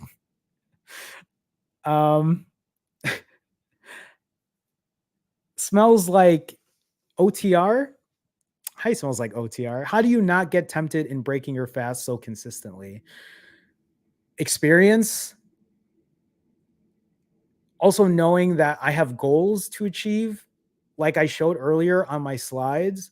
I know that if I stray away from doing the 90-hour fasts that I did during my weight loss phase or the 65-hour fast that I'm currently doing on my maintenance phase, I know that anything less is going to make the scale not move the way it needs to. And to me, that's a deterrent. So for me, knowing that and knowing that I need to move the scale down, that's kind of how I'm able to just keep moving forward. For you, your motivation might be different. For you, the motivating factor might be something completely, I don't know. I don't know what that could be. It could be, like I said, it could be accountability. It could be working with someone. It could be, for some people, motivation means that they have an event coming up and they want to lose a certain amount of weight. That might be the only things that might help other people get through those temptations and making sure that they're able to get through another day of fasting. Thank you, though, for the question. Lucid Gaming, how much calories are you eating at a 3-day fast and how many pounds are you averaging? How many pounds average are you losing? Oh, so you're talking about my 65-hour fasts? I don't think I have that data right now. I do log all of it, but currently I think I'm gaining somewhere between 4 and 5 pounds still through every 3-day fast. I have shared before that when I did my 90-hour fasts and then I did my 4.5-hour refeeds, which were still around 6,000 calories, I was gaining anywhere between 4 and 6 pounds. And then, you're asking me how many pounds I was losing. I actually have a slide for that with my 90-hour fast that I can share with you. So I'll share that with you real quick. When I was doing my 90-hour fasts, this is the weight I lost when I was doing my 90-hour fasts. These aren't my 3-day fasts. These are my 4-day fasts. I don't have any info on my 3-day fasts right now because my 3-day fasts are my maintenance. So I'm not really trying to lose weight at this point. But on average, when I first started doing this, Lucid, I was losing on average 2.2 pounds for those 34 fasts. And take a look again at the very beginning. That's when I lost most of the weight. For a lot of you, you might think 2.2 pounds isn't a lot, but let's also not forget that I hit my goal weight. It wasn't like I was 200 pounds overweight, because if I was 200 pounds overweight versus 100 pounds overweight, it would be a lot different. I'm sure the amount of weight I lost would be so much more than me being 80-ish pounds overweight. Does that make sense? Oh my God, guys, what is happening here? What am I? Jesus. One day at a time, MJ with $100 donation. Oh my God. One day at a time, MJ. Thank you for such a generous donation. $100 donation from One Day at a Time, MJ. Can you tell us again how to get your mindset right to start? I don't know how many times I've started. Can you tell us again how to get your mindset right? One day at a time, MJ. You know what? I'm gonna tell you this, especially with such a huge donation. Have you thought about coaching? Have you thought about having someone work with you one on one to get your mindset where it needs to be? Sometimes, and I'll tell you this, sometimes having a conversation and actually talking about what's going on and sharing what you're going through can sometimes be very helpful. I don't know if other people here that I've worked with want to share some of their experiences with what we've been doing, but if you'd like to and just share how maybe that's helped, please do. But sometimes that is a good way to get the mindset right. Sometimes, though, that other mindset might just be, I mean, outside of accountability, it's really thinking about what is pushing you to do what you need to do. Sometimes the question is, why are you really trying to lose this weight?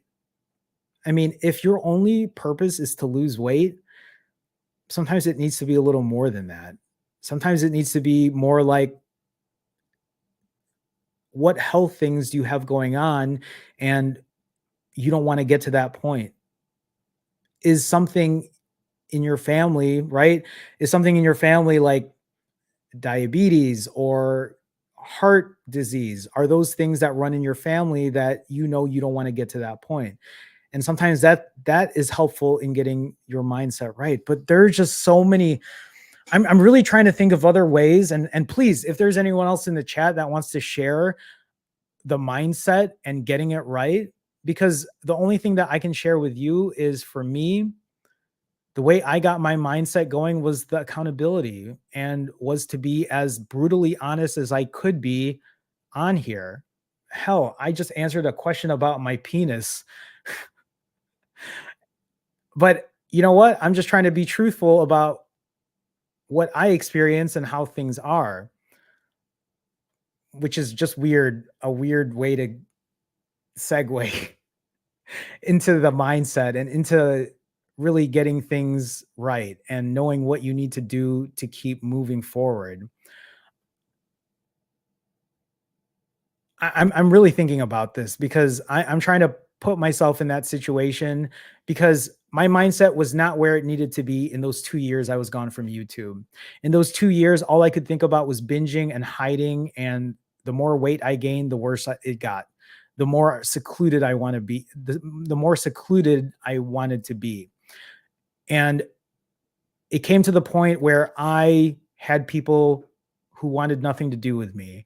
It came to the point where I was losing freelance jobs I was working at. It came to the point where I could barely walk up a flight of stairs without feeling tired, where I felt embarrassed to go out, where during the summers, when I did go out, I was sweating all day and I wanted nothing to do with being outside. All I wanted to do was be inside and set the AC at the coldest level it could be at and lay on the couch and eat everything. And when I think about that, I didn't want that anymore. There were so many times where I didn't want that. And still, I kept doing what I was doing. And the only thing that got me out of that was owning up to where I was at and sharing that photo of myself being 80-ish pounds heavier and posting it on Instagram. That is what got me back on my mindset, because then I was like, oh, yeah, this is what it's like to be accountable again. This is what it's like to show up. This is what it's like to, and I'm telling you, what I'm doing now, it makes me feel like I have purpose. It makes me feel fulfilled versus what I used to do. A lot of the work I used to do, I worked in corporate, and all I did back then was just make money for other people, and nothing fulfilling really came out of it, except it was getting a paycheck every week and making sure I was able to pay the bills, which again is what a lot of us do. But what I'm doing now, the thing that motivates me, the thing that gets me where my head is at, is the fact that I am actually doing something that I feel like is helping other people.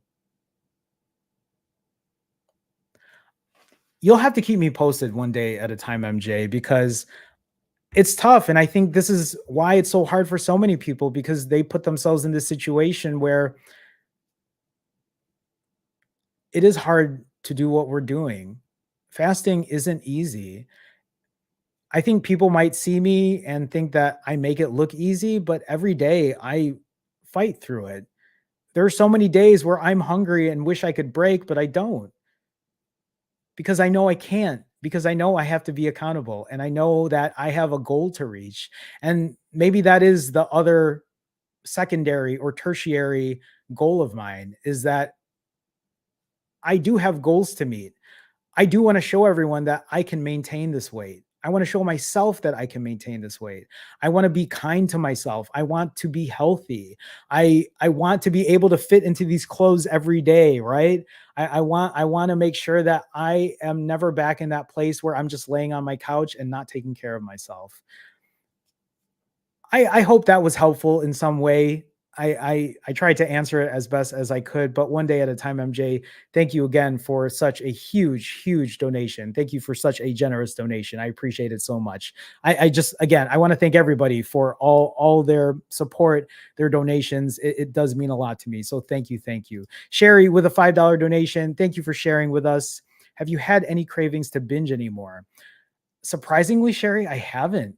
I really haven't. I think what I've been doing lately has put me in such a good routine.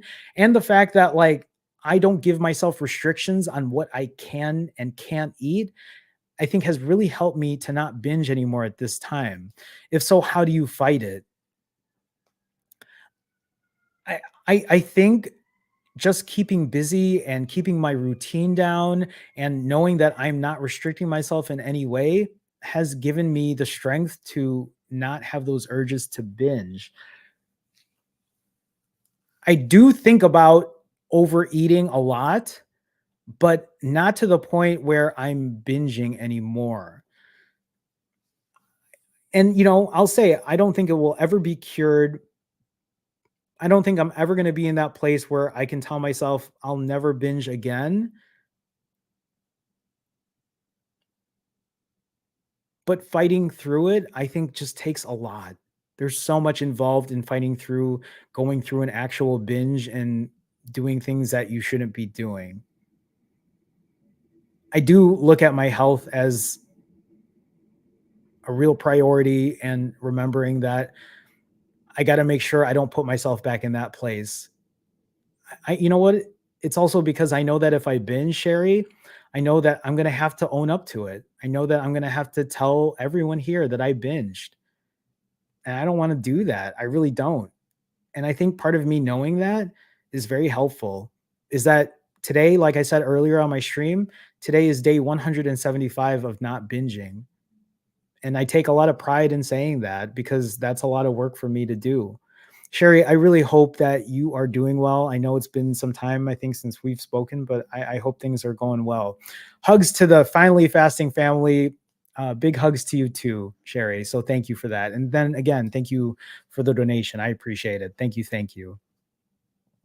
Mark, again, with another $10 donation. Mark, thanks so much again for the support. How to get your mindset right question. Do what works for you. I love that. Make it as easy as possible. Fast when it's convenient for you. Mark, this is great. I love this. And you know what? These are things that I know I've said, but I wasn't even thinking of it like this. But yes, you're right. The mindset is very similar to how you're fasting and how you're eating. How to get your mindset right is do what works for you, meaning, yeah, figure out the things that works. And if it means that one day you aren't fasting as long, if one day means it's just OMAD versus the 72s you've been doing, then OMAD it is, right? And learning from that, make it as easy as possible. That's something I do too. And I forgot to mention that when Mark says make it as easy as possible, I don't count how much water I drink. I don't take supplements. I don't take electrolytes. And I'm not saying you shouldn't do these things. I'm just saying I do this because it makes it easier for me. I don't count my calories. I don't restrict myself from certain types of foods. The only rule that I have is I fast for as long as I fast for, and I eat only for as long as I eat for. Fast when it's convenient for you. Try different things until you find what works best. And that is honestly what that is, or that's honestly what I try to promote is you have to do what works for you. But even like Mark says, try different things until you find out what works best. That is how you build your fasting experience. That is how you build your fasting muscle, is trying different things, trying different lengths of fasting. It doesn't mean that just because you can't keep doing rolling 72s or rolling 90s means that you failed. Sometimes it means doing a couple of 72s, throw in an OMAD, and then go right back into it. Or maybe that means you're going to do OMAD for a week. Or maybe that means a vacation is coming up and you're going to be not fasting at all or just doing 12-hour fasts. Let's not forget, when I was on those 10 days of vacation, I was still hitting the timer. And even though my fasts were about 10 to 12 hours, I think it was longer than that, and my eating windows was about 10 hours, I still kept hitting the timer because I knew that I had to, because I knew I still had to be accountable. But yeah, I mean, this is great advice. And I know Mark says weigh in at least once a week. Again, I will say that's still also going to be very dependent. Some people, they look at the scale, that can be triggering. For me, I weigh once every day. But again, sometimes it's just what works for you. Mark, that's a great post. That's a great super chat. So thank you. Laid by Nish. Oh my God, you guys, with a $50 donation. Laid by Nish, thank you so much for the generous donation. Thank you for the support. All of you guys are insane. I can only do this so many times, but thank you so much. Not a question. I'm having a very hard day today, which has me feeling very discouraged. Just want to say thank you for always showing up here on Sunday. One, you're very welcome. I have now made it a rule for me that my Sundays will always be open for live streams. I know that there's probably going to be a day or two where I probably won't be able to do it, but I want to make sure that I'm always trying to show up here for Sunday night lives. I'm sorry you're having a hard day today. I want you to know that it's normal, that these days are going to come. And I'll just tell you this, Laid by Nish, is these days where you're having a hard time, it's really more of something for you to tell yourself, okay, it's a hard day. I'm discouraged, but I'm here and I'm showing up and I'm being honest about what is happening and how do I move on from here?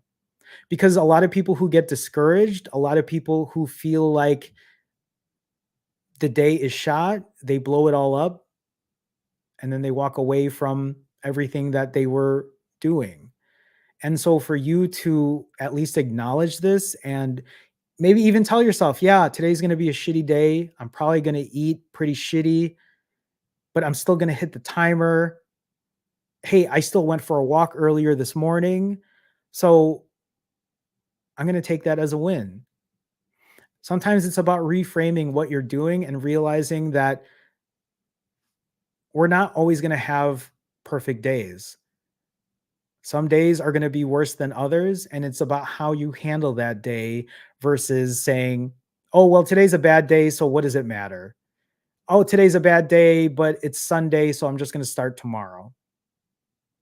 It's getting out of that habit, but I love that you're able to share how you're feeling and what's going on and being honest about it and owning up to it. So again, I'm sorry that the day hasn't been the best, but I love that you're here. And I will say I'm proud that you're here and that you're sharing your story and that you're saying, yeah, you know what? It isn't the best day, but I'm here. And, you know, I'm glad that there's somewhere to go for that kind of support. So Laid by Nish, thank you again for such a huge, supportive, generous donation. Thank you so much. Thank you. Thank you. Okay, I want to scroll up. We're almost getting into 2 hours here, and I still have to refeed tonight. So I know for sure I'm not going to get into all of the questions, but I might try to speed run some of these questions if I can. I just need to find where we were at because I forgot where we were at. Um, Sorry, guys. I I like lost my spot. So I'm just gonna kind of pick a place here and just when I find a question, I'm gonna just try to answer it. Wise guy asks, anyone know which fasting app Jerome uses? I use the Zero app, but I really don't recommend it at this point. I think they force you to pay or force you to do a trial subscription. And honestly, I would not recommend it. A lot of people use the Life app for fasting or the Life fasting app. Um, and you know what? The only reason they don't ask me to pay or whatever is because I think I'm on an old version and I just haven't updated it. But yeah, so just FYI. Um, Akram says, I dreamed of eating chocolate. It woke me up in the middle of the night. Does that happen to you?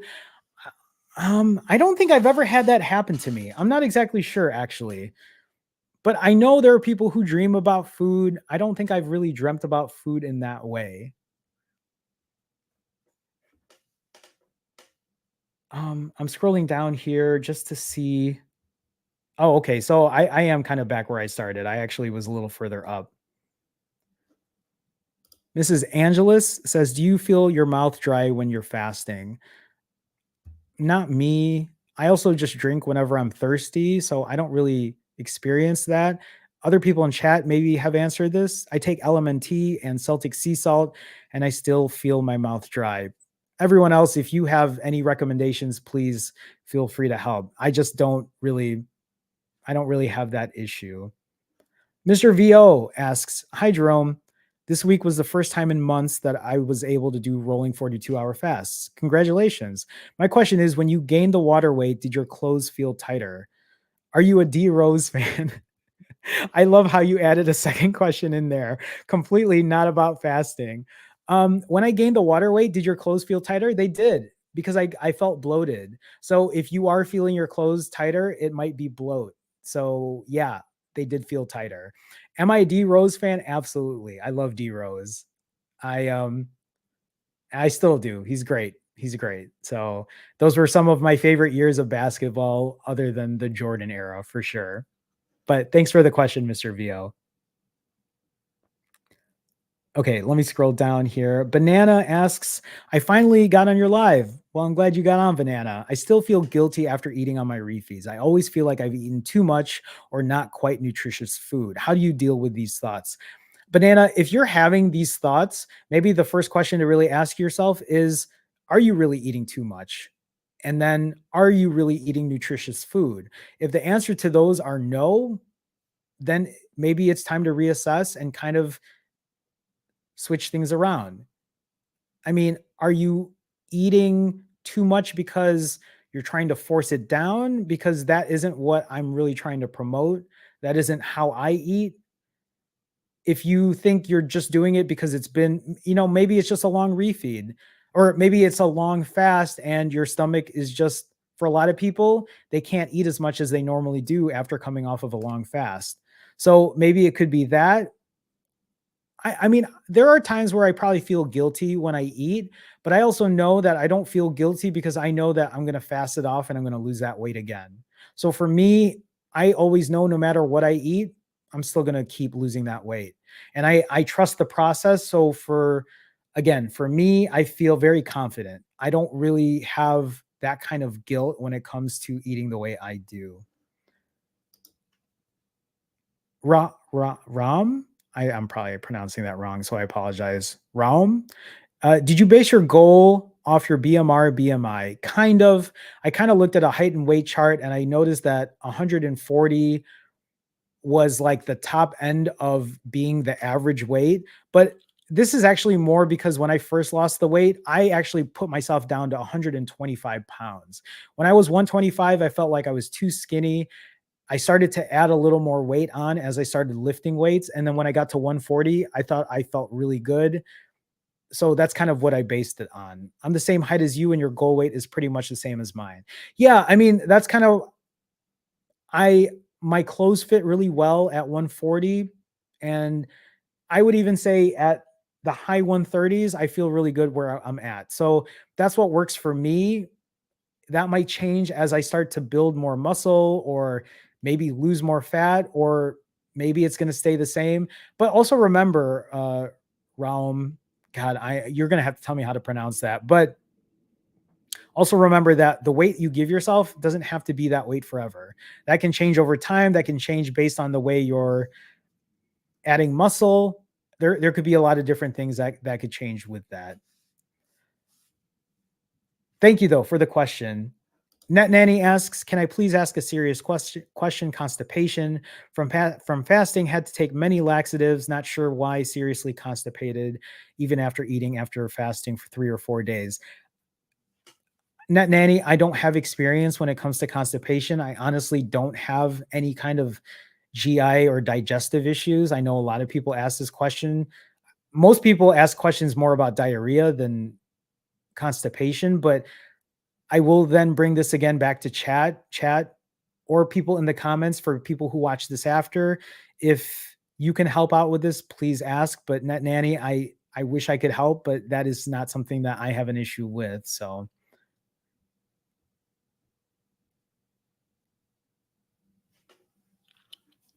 and it looks like people are helping you answer that question, Net Nanny. So thank you all for doing that. Smells like OTR asks, what were your exercises again? You walk 4,000 steps.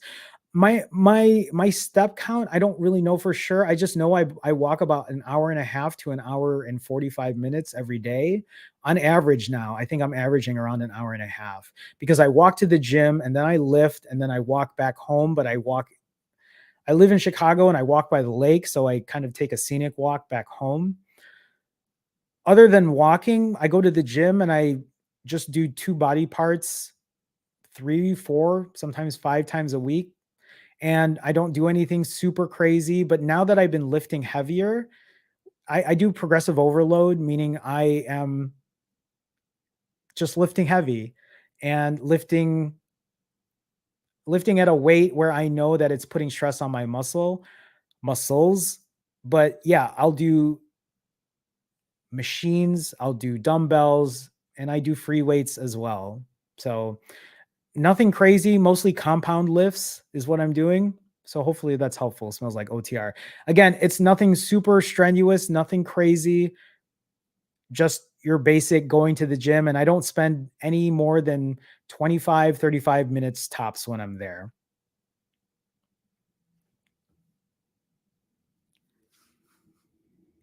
Okay. Tamara, hi Tamara, just joined. How much you weigh? Um, when I started, I weighed in at around 220. My goal weight was 140. I got down to as low as 137.6, I believe. I'm currently at 144. What am I at? I'm currently at 143.6. No, 144.6. And that's because I was on vacation for 10 days and I had gained weight, and now I am back to losing weight. But my range is somewhere between 137 and 143. So that's how much I weigh right now. I'm 144.6. I'm just a little off of my range at this point.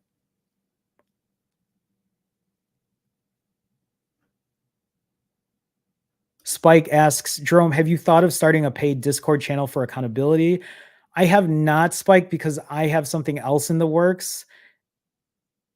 I hate talking about it because this is long overdue, but I do have something else coming up, and it will be my plan is to have a very tight knit community with this, so that we can all continue sharing what we're doing. And we don't have to just use the Sunday night live streams or videos that I have. My hope is that you will all have a place where you can share your story and share what's going on with you. And everybody will be able to comment and share photos and just kind of work with that. So that is something that is coming down the line. But that's a great thing to ask. I used to have a Discord. I just don't use Discord. I'm not the biggest fan of it, so I don't use it anymore. Dr. M. Hama, can you motivate me? I keep failing. Dr. M, watch my videos. I mean, I don't, there's nothing I can say, I think, at this point, except what I do on these live streams and what I share on my videos that can be motivating. So if that isn't motivating for you, you're probably going to have to find motivation elsewhere, or you're going to have to find some personal motivation that keeps you going and doing, you know, doing something for you to keep that fire under your ass, really.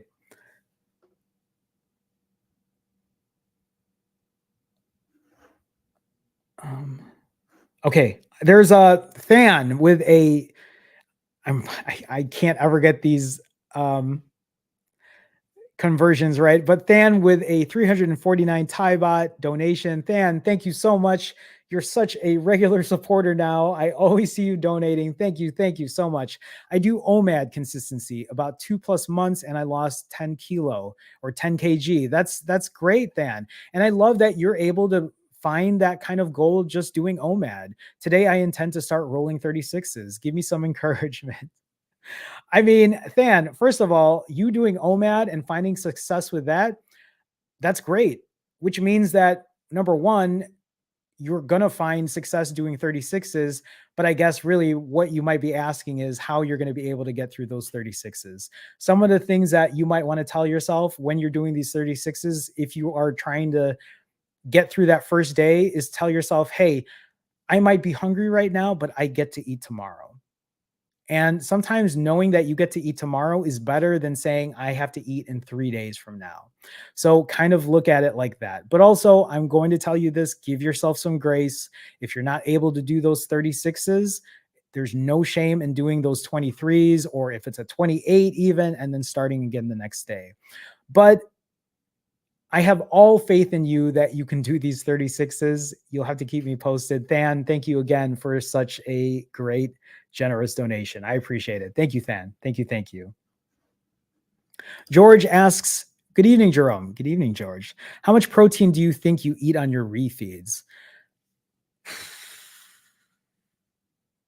I would say I probably eat on my refeed somewhere between 80 and 90 grams of protein.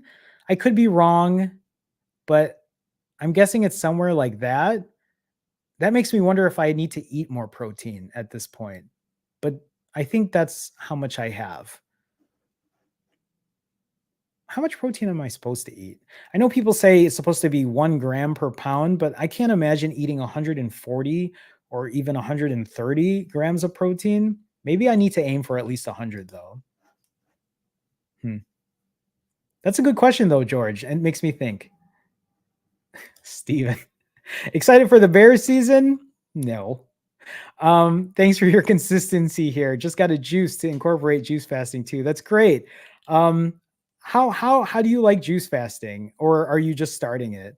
I do work with some that do juice fasting and some other types of modified fasting, and I love that I am now being exposed to it because it's making me learn that there are other options, and sometimes doing something like a juice fast can help you prolong a fast.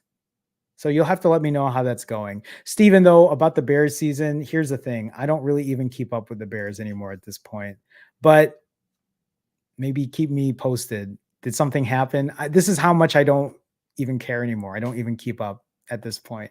But Steven, thank you. I'm going like this because I thought you donated, but thank you anyway for the question. So take that for what you will. What I meant to do is Sherelle with a $20 donation. Sherelle, thank you so much.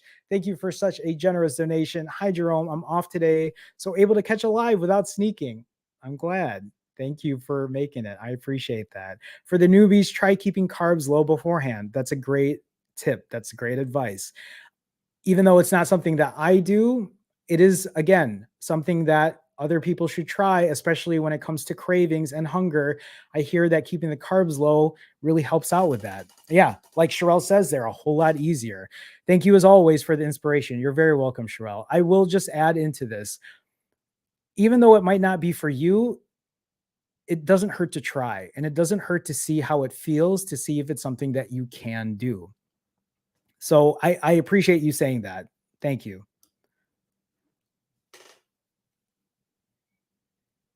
Mark, you know what? Have I thought about doing group Zoom calls? I have thought about that. you all would have to let me know, because how do I moderate a group Zoom call? If there are 20 people on a group Zoom call, how do you stop 20 people from talking all at the same time? Does that make sense? I don't know how that works. Maybe I'm sure there's a way of doing it. I just don't know what that looks like. But I wouldn't be opposed to doing something like that if some of you would actually be interested. Um Akram says, "Do you think that the after fast is more important than the fast itself? Because you can gain it back easily. What do you think? Do you think that the after fast? What do you mean by the after fast? Oh, do you think what you do after the fast is more important? That's a great question. I think they're both very important. I don't know if one is better than the other, but it definitely is important to know what you're going to do after you finish your fast, after you complete your fast. Because yeah, you can gain it back easily if you aren't aware of what's happening. I think the bigger issue is when people fast and then they gain weight, they automatically think that they just gained all the fat back or whatever, and that really isn't how it works. And that's the thing I think is a little frustrating, because people see that and they get discouraged, right? JMD321 with a $10 donation. JMD, thank you for the support. Thank you for a generous donation. Thanks for the content. You're very welcome. Your channel inspired me to start fasting. I'm glad I can be an inspiration. I'm glad it's been helpful for you. Down 10 pounds in 3 weeks. That's great. Even with a short vacation and with a vacation in the middle, I'm still trying to lose the weight from the 10-day vacation I was on. So kudos to you for being down. Scared to do longer than 3-day fast though. Any tips, especially with the refeed? If you're scared to do longer than 3-day fasts, the thing you're going to have to do is just build up to it. I don't know what you're currently doing, but maybe just ease into it. Don't just do a 4-day fast because you want to do a 4-day fast. I mean, is there a reason you need to go that fast or that hard? If not, just build up into it, right? Any tips? I mean, any tips for doing a longer 3-day fast? It's really building the experience. That's kind of all I can share at the moment. I don't think there's anything I can really give more than that, except to just get into it and figure out what works. Especially with the refeed. This is People asking me about refeed is really tough because I eat 5, 6, 7,000 calories. My last refeed, I counted 59 something calories that I ate. Um, I will say though that I have been structuring my refeeds differently. I really front load my refeeds with vegetables and protein at the beginning, and then fruits. I have been eating more fruits lately now, and I feel like that's been helping in what I've been doing. And then I have nuts, cashews, and then I eat any junk food at the end. Front load with a lot of vegetables and protein at the beginning, I think is very helpful for me. It helps satiate me. It helps satiate me, and I believe it helps with the junk food cravings towards the end. But JMD, thank you again for the donation. You guys are insane with all these donations. I'm trying to sign off here because I need to eat. It's 9:50 in the evening. Spike with a $10 donation. Spike, thank you so much. Jerome, do a finally fasting meetup in Chicago. We can all refeed for a day. You know what? You aren't the first person to ask me about doing a meetup in Chicago. Um, I'm also wondering if people would actually travel out here for like, I don't know. I feel like that'd be a little weird, but maybe it would be like we'd come out here and we would fast for a day, maybe we'd fast for a day and then we'd refeed the next. I think that would be kind of fun. Maybe do something like something in Chicago, right? That wouldn't involve food. Or maybe we just do one day and we just eat. Um, I don't know. I feel a little weird about that too, just because I don't know. I've never done anything like that. But Spike, that's actually a really good recommendation. So thank you again for the $10 donation. I appreciate it. Thank you so much. Thank you. Thank you.